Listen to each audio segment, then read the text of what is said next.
അത് നരകം എന്ന് പറയുന്ന അത് കത്തുന്ന തീയാണ്. ആദ്യമേ പുരുഷനും സ്ത്രീയും പാപത്തിൽ അടിമപ്പെട്ടു. അവർ മരണത്തിലേക്ക് നയിക്കപ്പെട്ടു. അവർ പിശാചിനാൽ ബന്ധിക്കപ്പെട്ടു. അവർ ദൈവത്തിന് വിപരീതമായി മാറി. ആരും അവരെ വിടിവിക്കാനില്ലായിരുന്നു. ആ സമയത്ത് അവരെ നിർമ്മിച്ച ദൈവം 2024 വർഷങ്ങൾക്ക് മുമ്പേ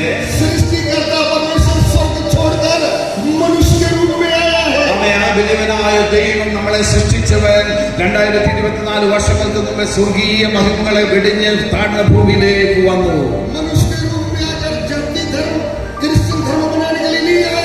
മനുഷ്യരൂപമെടുത്ത് ഭൂമിയിലേക്ക് വന്ന് ഒരു ക്രിസ്തീയ ധർമ്മം സ്ഥാപിക്കുവാൻ അല്ലെങ്കിൽ മതം സ്ഥാപിക്കാനല്ല അവൻ വന്നത്.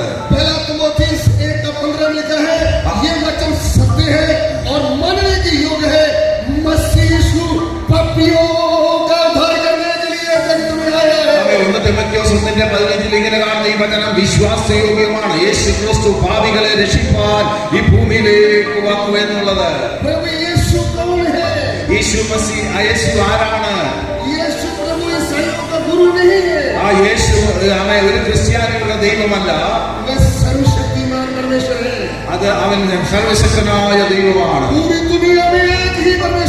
അവൻ ഈ ലോകത്തിൽ മുഴുവൻ ഒരു ഒറ്റ കർത്താവേ ഉള്ളൂ. അത് വേറെ ആരുമല്ല, എന്റെ യേശു ക്രിസ്തു മാത്രം.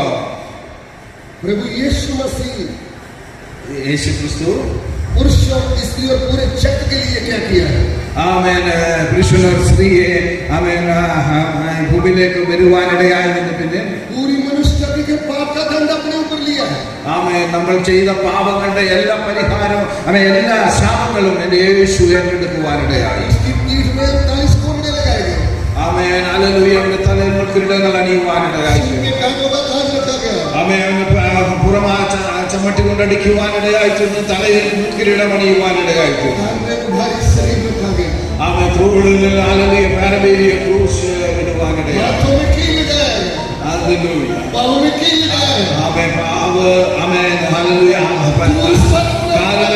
ആണികൾ അടിക്കപ്പെട്ടു.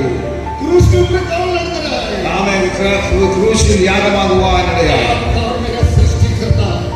നമ്മുടെ ഓരോരുത്തരുടെയും സൃഷ്ടിതാവായ ദൈവം അവൻ നമുക്ക് വേണ്ടി തന്റെ ജീവനെ അർപ്പിച്ചു. അവന്റെ ശരീരം അടക്കുവാനിടയായി, അല്ലെങ്കിൽ ഒരു എന്ത് ചെയ്തു മറവ് ചെയ്യുവാനിടയായി തീർന്നു. അവിടെ കണ്ടുകൊള്ളണം. കല്ല് മുദ്ര വെക്കുവാനിടയായി.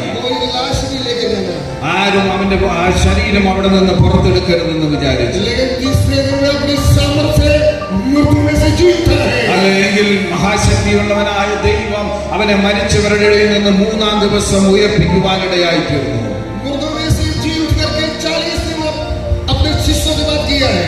മരണത്തിൽ നിന്ന് അവൻ ഉയർത്തെഴുന്നേറ്റിട്ട് 40 ദിവസത്തോളം തന്റെ ശിഷ്യന്മാരുമായി സംസാരിച്ചു. അവൻ ഉയർത്തെഴുന്നേറ്റ് സ്വർഗത്തിലേക്ക് കടന്നു പോകുവാനിടയായി. കർത്താവ് തന്റെ ശിഷ്യന്മാരോട് പറഞ്ഞു,